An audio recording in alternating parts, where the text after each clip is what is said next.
और बस्तर को लेकर जो विकास की कल्पना होनी चाहिए थी वो कभी यहाँ नहीं आई।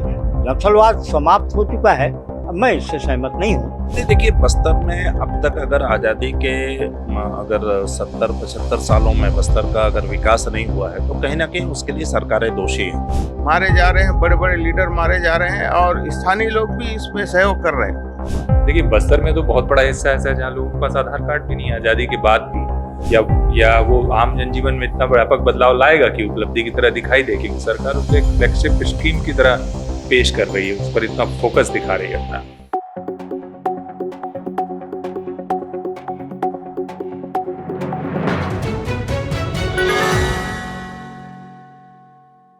बस्तर के नाम से छवि ऐसी थी कि लोग नक्सलवाद के नाम से ही जानते थे। अब बस्तर बदलाव के दौर से गुजर रहा है। बस्तर में ये बदलाव किस तरह का है? एंटी नक्सल ऑपरेशन जो चल रहे हैं उसकी वजह से ये बदलाव आ रहे हैं। बड़ी संख्या में नक्सली मारे जा रहे हैं और सरेंडर कर रहे हैं, जिसकी वजह से फोर्स फ्रंट फुट पर है और लगातार उसे कामयाबी मिल रही है। पिछले 3 दशक से नक्सलवाद से जूझ रहा बस्तर अब बदलाव के दौर से गुजर रहा है। बस्तर में ये बदलाव किस रूप में नजर आएगा, यह यहाँ के वरिष्ठ पत्रकारों से हम जानने की कोशिश करेंगे। देखिए क्या है, कोई भी बात को समझने के पहले हमको बस्तर बात को समझना पड़ेगा कि बस्तर क्या है, क्या था। तो बस्तर के लिए जो जहाँ तक मेरी जानकारी है, बस्तर कई साल पहले, सदियों पहले एक बहुत ही समृद्ध विकासशील इलाका हुआ करता था। लेकिन बाद में फिर ऐसी क्या नौबत आ गई कि बस्तर के लोग जो है जंगलों में चले गए और वो एक तरीके से निवस्त भी रहने लगे। उसके बाद जो सरकारें आई, जब प्रजातंत्र लागू हुआ तो सरकारों ने भी बस्तर को जो है बहुत अच्छी दृष्टि से नहीं देखा और बस्तर को लेकर जो विकास की कल्पना होनी चाहिए थी वो कभी यहाँ नहीं आई। शिक्षा, पेयजल, उनके साधन सुविधाएं जो मिलती हैं जो है वो सब यहाँ पर नगण्य रही। तो यहाँ विकास, सड़कें भी नहीं बनी, इसलिए आवागमन भी नहीं होता था। तो आदमी यहाँ का जो है वो टेक्निकली बहुत साउंड है, वो देख के ही कोई चीज़ को बनाने की क्षमता उसमें है। और इसका सबसे बड़ा उदाहरण बस्तर के दशहरे में बनने वाला रथ है, जो दुमंजिला रथ, आलीशान रथ बनता है लकड़ी का, वो यहाँ के लोग अपने परंपरागत औजारों से बनाते हैं और इसके लिए उनको किसी विश्वविद्यालय की डिग्री की जरूरत नहीं होती।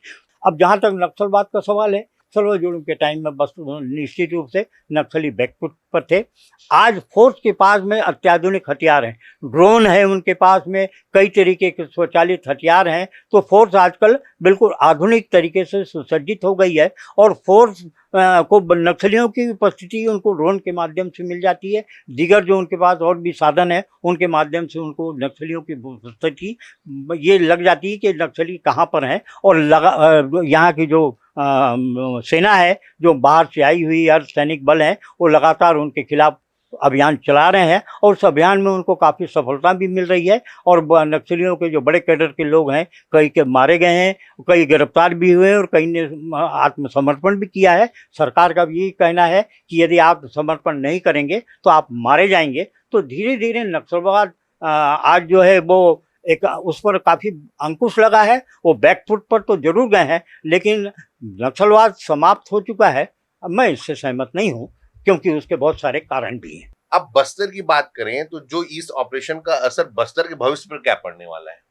देखिए क्या है कि नक्सलवाद की वजह से बस्तर की जो प्राकृतिक सौंदर्य है, प्रकृति ने जो बस्तर को अब नवाजा है, वो उसका कोई लाभ बस्तर के लोगों को नहीं मिल रहा है। बस्तर में इतने नैसर्गिक रूप से जलप्रपात हैं, बहुत सारे ऐसी दर्शनीय स्थल हैं जो अपन उसको बढ़ावा दें, वहाँ तक पहुँचने की सारी जो सुविधाएं लोगों को दी जाएं, जो पर्यटक आते हैं उनको सारी सुविधाएं मिलें, तो बस्तर का विकास जो है अपने आप होगा। और बस्तर में लोग इतने पर्यटक आएंगे कि बस्तर की जो आर्थिक स्थिति है बस्तर के लोगों की, वो अपने आप सुधरती जाएगी। तो ये बस्तर में नक्सलवाद की वजह से जो बस्तर का बहुत बड़ा नुकसान हुआ है, बस्तर को बाहर के लोग नक्सलवाद के रूप में जानते हैं कि बस्तर में नक्सली रहते हैं। धीरे धीरे वो विचारधारा खत्म हो रही है और अब पर्यटक की जो संख्या है उसको देखते हुए माना जा सकता है कि बाहर के पर्यटक अब बस्तर की ओर मुखातिब हो रहे हैं और नक्सलियों पर जो अंकुश फोर्स ने लगाया है वो, और जो सफलता उसको मिल रही है, ये वो उसके पीछे बहुत बड़ा कारण है उसका।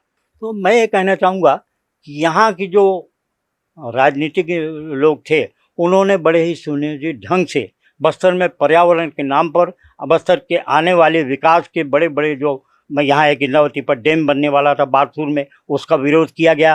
पर्यावरण उसके लिए ये राजीव गांधी उस समय प्रधानमंत्री थे, और उसका जब विरोध हुआ तो उन्होंने टी.एन. शेषन को भी यहाँ भेजा था पता लगाने के लिए। तो मैंने टी.एन. शेषन से एक सवाल किया था इसी को लेकर कि ठीक है, हमें डैम नहीं चाहिए, लेकिन पर्यावरण के नाम पर बस्तर के जंगल जो कट रहे हैं उसकी जिम्मेदारी कौन लेगा, उसके लिए क्या किया जाएगा। आज आप रिकॉर्ड देख लीजिए, बस्तर का वन क्षेत्र काफ़ी कम हुआ है इस बीच में, और बस्तर को कोई बड़ा प्रोजेक्ट भी नहीं मिला है। बस्तर के आदिवासी क्या वो भी उस प्रोजेक्ट के विरोध थे कि बस्तर का आदिवासी क्या चाहता है कि जो रेड कारपेट की बात होती है कि रेड कारपेट बिछाया जा रहा है इंडस्ट्रियलिस्ट के लिए, किसके लिए रेड कारपेट बिछाया जा रहा है, तो क्या बस्तर का आदिवासी उन रेड कारपेट का स्वागत करने को तैयार है? निश्चित रूप से, क्योंकि बस्तर का आदिवासी ये जानता है कि जब भी कोई प्रोजेक्ट यहाँ आएगा तो उसको काम मिलेगा, जरूर मिलेगा। आज एनएमडीसी का जो इतिहास है, आज 50-60 सालों से जो एनएमडीसी यहाँ काम कर रही है, आप देख लीजिए कितने आदिवासियों को उनमें जगह मिली। एनएमडीसी का मुख्यालय हैदराबाद में, आज तक उसका मुख्यालय बस्तर में नहीं लाया जा सका है। नगरनार प्रोजेक्ट को लेकर देख लीजिए, कई छोटे मझोले बड़े उद्योग यहाँ आने को तैयार, लेकिन चूंकि नगरनार एनएमडीसी चलाएगी या किसी और को दिया जाएगा, अभी तक ये तय नहीं हो पाया है। तो ऐसी स्थिति में सरकार जो है, चाहे केंद्र की हो राज्य की हो, सरकारों को चाहिए कि बस्तर के हित में वो कोई भी प्रोजेक्ट बनाए। देखिए, बस्तर में जो नक्सल विरोधी अभियान जिस तरीके से चल रहा है बड़े पैमाने पे, जहाँ यहाँ ऐसा लगता है कि केंद्र सरकार और राज्य सरकार सिर्फ दक्षिण बस्तर में बैठ गए हैं, किसी भी कीमत में नक्सलाइट को इस इलाके से ख़त्म करना है, शांति लाना है। लेकिन इस मुहिम में गांव वाले धीरे धीरे जुड़ रहे हैं, उनको भी दहशत है, क्योंकि गोली जहाँ भी चलेगी, जहाँ भी कुछ होगा, उसके बाद गांव में क्या पोजीशन है उसको मैं बता नहीं सकता। लेकिन हर तरफ एक खुशी का माहौल है कि नक्सलाइट खत्म हो रहे हैं, मारे जा रहे हैं, बड़े बड़े लीडर मारे जा रहे हैं, और स्थानीय लोग भी इसमें सहयोग कर रहे हैं। अभी जिस इलाके में जो डेवलपमेंट हो रहा है, उस डेवलपमेंट से लोगों में काफ़ी मतलब खुशी है, और अब पता चल रहा है कि विकास क्या होता है पिछले 3 महीनों में। दानिश, देखिए, सरकार ने तो डेडलाइन तय की है, और उस हिसाब से जिस तरह से ऑपरेशन की गति दिखाई दे रही है, उससे लगता तो है कि जो सशस्त्र ताकत है नक्सलियों की, क्योंकि ग्रुप में, वर्दी में, हथियारों के साथ कभी भी बेतहाशा संख्या में नक्सली कभी नहीं रहे, पर वो अपनी आइडियोलॉजी, काम करने की गतिविधियों की वजह से, वो एक बड़े तंत्र की वजह से काबिज रहे हैं बड़े क्षेत्र पर। तो अब ये तंत्र छिन्न भिन्न हुआ है। इस जो ऑपरेशन की अगर आप बात करें, तो इससे जो सबसे बड़ा असर पड़ा है कि उनका तंत्र पूरी तरह से छिन्न भिन्न हुआ है। सीनियर लीडर मारे गए, बसव राजू का जिस तरह से मौत हुई एनकाउंटर में, वो भी अपने आप में एक तरह से पुलिस के डोमिनेशन को दिखाता है। और सरकार भी यही कह रही है कि जो बाकी क्षेत्रों में भी जिस तरह से सरकार की योजना है कि जो सशस्त्र बल है नक्सलियों के पास, उनकी ताकत है, उसको वो न्यूट्रलाइज कर देगी। तो इस दिशा में कदम तो बढ़ता दिखता है, पर मुझे लगता है कि बस्तर में कोई डेडलाइन की बात नहीं है, पर एक मानक तौर पर अगर देखें तो सशस्त्र ताकत नक्सलियों की बहुत तेजी से घटी है। अब वो क्षमता नहीं दिखाई देती है नक्सलियों के पास कि वो एक जैसा किसी जमाने में बस्तर में उनकी शक्ति थी, उनकी ताकत थी, वो उस तरह से दोबारा अपने अस्तित्व में इतनी जल्दी या इतनी आसानी से लौट पाएंगे। देखिए, बस्तर में तो बहुत बड़ा हिस्सा ऐसा है जहाँ लोगों के पास आधार कार्ड भी नहीं है, आज़ादी के बाद भी। ये अच्छी बात है कि अब उन जगहों पर आधार कार्ड, ये सब चीज़ें बन रही हैं। मतलब पिछले दिनों ही मैंने देखा कि नियत लेना लार को लेकर के शंका थी हमारे मन में कि भाई क्या काम हो रहा है, वाकई में कोई ऐसा काम होगा जो 5 साल बाद सरकार इसको उपलब्धि की तरह बता पाए, या वो आम जनजीवन में इतना व्यापक बदलाव लाएगा कि उपलब्धि की तरह दिखाई दे, क्योंकि सरकार उसको एक फ्लैगशिप स्कीम की तरह पेश कर रही है, उस पर इतना फोकस दिखा रही है अपना। तो मैंने उसूर के अंदरूनी इलाकों में जब जाकर के देखा, तो वहाँ पर मैं देख रहा था कि जो बुनियादी तौर पर आधार कार्ड, राशन कार्ड, आंगनबाड़ियाँ, वोटर आईडी, ऐसी चीज़ें बन रही हैं। और ये शायद आम आदमी को अजीब लगे कि ये चीज़ें क्या उपलब्धि हो सकती हैं, लेकिन एक नज़रिए से देखिए कि आज़ादी के बाद इन लोगों के पास ये सब कुछ था नहीं। तो अगर आप ऐसे देखें तो एक नागरिक पत्र सरकार दे रही है उस जगह पे जो एक जनताना सरकार का हिस्सा रहे हैं इतने साल से। आगे क्या होगा, उनका भविष्य क्या होगा, सरकार के विकास के मॉडल में वो कितने फिट होंगे, क्योंकि बस्तर में एक तरह से जो ट्राइबल है वो बैड कंडक्टर है किसी भी बड़े बदलाव के लिए। काफ़ी तेज़ी से जल्दी वो बदलाव को स्वीकार नहीं करते, और इसके पीछे दशकों का जो इतिहास रहा है बस्तर का, वो एक बड़ा कारण है। पूरा जो क्षेत्र रहा है इतने समय से एक बड़े कॉन्फ्लिक्ट के हिस्से में, उसमें तो आदिवासी आदिवासी मारा जाता ही रहा है, इसमें कोई दो राय नहीं है।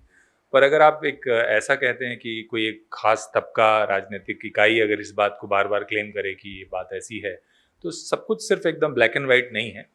76 जवान जो मरे थे वो लोग आदिवासी नहीं थे, पर उसके मुकाबले आप 3000 जो संख्या देखते हैं दशकों में, जो लोग मारे गए, निर्दोष लोग मारे गए, तो आप वो उसमें अधिकांश आप पाएंगे कि आदिवासी थे, स्थानीय लोग हैं। तो कॉन्फ्लिक्ट के एरिया में जो सबसे बड़ी कीमत चुकाई है वो बस्तर के स्थानीय समुदाय ने चुकाई है, इसमें कोई दो मत नहीं है। उसके बदले में उनको क्या हासिल हुआ है, मुझे लगता है कि अब जो अगला सवाल सबसे बड़ा उठ रहा है वो यही उठ रहा है, और ऐसे में माओवादियों के लिए भी ये जवाब देना कठिन है, स्थानीय समाज की तरफ से भी, और जो राजनीतिक संगठन है, मैं देख रहा हूँ भीतर भीतर आदिवासियों के जो युवा नेता हैं, ये सब, इनके बीच में ये विमर्श आ रहा है। उनके दिमाग में चल रहा है कि इतने समय का जो दशकों का एक अंधकार सा समय बीता उनका, जिसमें वो कुछ तय करने की स्थिति में नहीं थे कि वो एग्जैक्टली माओवाद के साथ हैं, सरकार के साथ हैं। तो इस तनाव के बीच एक नया विमर्श उभर रहा है, और इस यही मुझे लग रहा है कि सबसे बड़ा बदलाव शायद दे आने वाले समय में, अगर सही दिशा मिले। रिसोर्सेज को लेकर तो सभी सरकारों का इंटरेस्ट रहा है, खासतौर पे छत्तीसगढ़ और झारखंड जैसी स्टेट्स जब बनी तो उनका मूल, अगर आप देखें सब कुछ, तो रिसोर्सेज पर ही केंद्रित रहा है। और रिसोर्सेज के इस्तेमाल को लेकर के, चाहे सरकार में बैठे मंत्री हों, चाहे किसी भी सरकार के जो अलग अलग ताकतवर हिस्से हों, वो जो है एक बड़े चैनल की तरह काम करते हैं हमेशा ही, कहीं पर भी। तो मुझे लगता है कि अभी भी वो जागरूकता कि जिससे वो हिस्सेदार हो सके स्थानीय समुदाय, वो मॉडल जिससे उनको कोई मेजर बेनिफिट मिले, वो अंगीकार करने में थोड़ा वक्त लगेगा गांव के लोगों को। पर फिर भी मुझे लगता है कि सरकार ने इसकी तैयारी व्यापक स्तर पे की है। अब जल्द क्या होना है इस बड़े बदलाव के बाद, काफ़ी तेज़ी से दिखाई देगा, ऐसा लगता है। देखिए अभी बस्तर में जैसा लंबी चौड़ी सड़कें बन रही हैं, कनेक्टिविटी हो रही है, नारायणपुर से लेके बीजापुर से देखिए इंटर स्टेट कनेक्टिविटी हो जा रही है, लेकिन सिर्फ इतने भर से बदलाव नहीं होता ना। उससे क्या होता है, लैंड माफिया आ जाता है और वो ज़मीनों के दाम बढ़ जाते हैं, पर एक इंडस्ट्री का एक जो घोटाला होने लगते हैं, बिल्कुल सही कहा था निजात। तो ये तो हो रहा है, ये होगा, पर आप बिल्कुल आप सही पकड़े हैं कि सरगुजा का उदाहरण ही नहीं, बस्तर में भी देखिए जो भी इंडस्ट्रीज आ रही हैं वो बड़ा आहिस्ता आहिस्ता बदलाव करेंगे। तो अगर सरकार को इस पर कुछ एक सुनियोजित काम करना है, तो बहुत सोच समझकर एक कंप्लीट एक पैकेज की तरह इंडस्ट्री का फॉर्मेट अगर लाना होगा, तो वो बस्तर के स्थानीय समुदाय के अनुकूल हों। लैंड का इशू है, आप जल जंगल जमीन का तो मुद्दा इस कदर हावी है बस्तर में कि आसानी से जगह भी नहीं मिलती। तो मुझे लगता है इसको थोड़ा ज़्यादा योजनाबद्ध होना पड़ेगा। मतलब आसान नहीं है, खनिज के बजाय यहाँ की जो वन संपदा है उसको यूटिलाइज करने की कोई यूनिट लगा सकते हैं। आप देखिए पिछली सरकार ने भूपेश महुआ ताड़ी को लेकर कुछ इनोवेशन कर सकते हैं, नहीं ये है, लेकिन देखिए ये इतना स्लो प्रोसेस है ना कि आप 15 दिन में तेंदुपत्ता से आदिवासी कमा लेता है, पर आप बोलते हैं कि नहीं हम महुआ आप बटोरिए और उसको फिर दीजिए, फिर उसके बाद हम आपको ऑनलाइन पेमेंट देंगे, और वो बड़ा एक वो माइंडसेट नहीं है एक्चुअली। वो इतना फ्री कल्चर है कि वो लेबर के लिए वो इतना वेट नहीं कर सकते कि उसका पैसा हमको मिले। तेंदुपत्ता से वो 15 दिन में करते हैं हैप्पी, तो वो ठीक है उनके लिए, तो उसको ढालने में वक्त लगेगा। नहीं देखिए, बस्तर में अब तक अगर आज़ादी के अगर 70-75 सालों में बस्तर का अगर विकास नहीं हुआ है, तो कहीं ना कहीं उसके लिए सरकारें दोषी हैं। देखिए नक्सलवाद को लेकर के केंद्रीय गृह मंत्री ने जब से डेडलाइन तय की है, उसके बाद से नक्सल ऑपरेशन, एंटी नक्सल ऑपरेशन जो है ना, वो बहुत तेज हो गया है। और जिस तरीके से 2024 से कहीं ना कहीं फोर्स आक्रामक तरीके से जो है बस्तर के अंदरूनी इलाकों में नक्सलियों के खिलाफ ऑपरेशन चला रही है, तो जिस तरीके से नक्सलियों के खिलाफ आक्रामक जो रणनीति फोर्स ने अख्तियार की है, मुझे लगता है कि नक्सल हिंसा से काफ़ी हद तक 2026 में जो है वो बस्तर को मुक्ति मिल जाएगी। और हालांकि नक्सल जो विचारधारा है वो तो उसको खत्म नहीं किया जा सकता, और उससे रिलेटेड जो लोग ऑर्गेनाइजेशन में हैं, कहीं ना कहीं जो डेमोक्रेसी से इत्तेफाक नहीं रखते और नक्सल विचारधारा को वो अपने हिसाब से जानते समझते हैं, मुझे लगता है विचारधारा से ना तो सरकार को चिंता है, न सरकार को आपत्ति है, और न लोगों को। तो विचारधारा तो रहेगी, लेकिन नक्सल हिंसा से काफी हद तक मुक्ति मिल जाएगी, ऐसा लग रहा है। नहीं, निश्चित रूप से देखिए, अगर बस्तर की अगर अपन बात करेंगे तो बस्तर में इतनी ज्यादा रिचनेस है कि बस्तर में वन एवं खनिज संपदा के अकूत भंडार हैं। जिस प्रकार से लौह अयस्क और जो दूसरे मिनरल्स जो है ना, वो बड़ी मात्रा में पाए जाते हैं। अभी उनका औद्योगिक दोहन नहीं हो रहा है, और सरकार की जो मंशा है वो कमोबेश यही है कि जो यहाँ का मिनरल है वो कहीं ना कहीं यहाँ पर इंडस्ट्रियलाइजेशन किया जाए और यहाँ पर उद्योग खोले जाएं, ताकि लोगों को रोजगार भी मिले और बस्तर का जो खनिज संपदा है उसका वैल्यू एडिशन हो सके। तो मुझे लगता है कि जिस तरीके से आगे आने वाले समय में जब शांत बस्तर रहेगा, बस्तर में हिंसात्मक गतिविधियां नक्सलियों की खासकर अगर थमेंगी, तो बाहर से इन्वेस्टर भी आएंगे और बस्तर में बस्तर का औद्योगिकरण होगा। बस्तर में लौह अयस्क की बड़ी बड़ी खदानें हैं, बस्तर में ग्रेनाइट की बड़ी खदानें हैं, बस्तर में अब्रक है, बस्तर में यूरेनियम है, बस्तर में कोरेंडम है, बस्तर में जो और दूसरे जो बॉक्साइड है, ये काफी बड़े और प्रचुर मात्रा में उपलब्ध है। लेकिन इनके दोहन के लिए बस्तर में चूंकि इंडस्ट्री नहीं है, यही कारण है कि अब तक बस्तर में इनका दोहन नहीं हो पाया।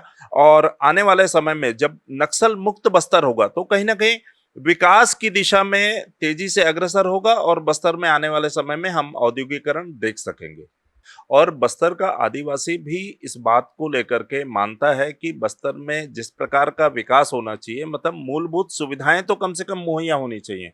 अगर कोई गांव बसा हुआ है तो गांव में इंफ्रास्ट्रक्चर होना चाहिए, कम से कम सड़कें होनी चाहिए, स्कूल होनी चाहिए, वहां पर अस्पताल होना चाहिए, मतलब शुद्ध पेयजल की व्यवस्था होनी चाहिए। लेकिन ये चीजें नहीं रही हैं, और मुझे लगता है किसी भी सरकार का जो मूल जो कर्तव्य है या मूल प्राथमिकता है, वो बस्तर में मूलभूत सुविधाएं उपलब्ध कराने का ही रहा है। और अगर मूलभूत सुविधाएं उपलब्ध होंगी तो निश्चित रूप से लोगों की आकांक्षाएं भी बढ़ेंगी, और उसके बाद जो है ना कहीं व्यक्ति रोजगार की बात करेगा। तो हमारे साथ थे मनीष गुप्ता, वरिष्ठ पत्रकार। इन्होंने बस्तर की समृद्धता को लेकर बात की, बस्तर में के पोटेंशियल्स को लेकर बात की, बस्तर के बाजारों को लेकर बात की। कैमरा पर्सन यासीन मेमन के साथ दानिश अनवर, द लेंस।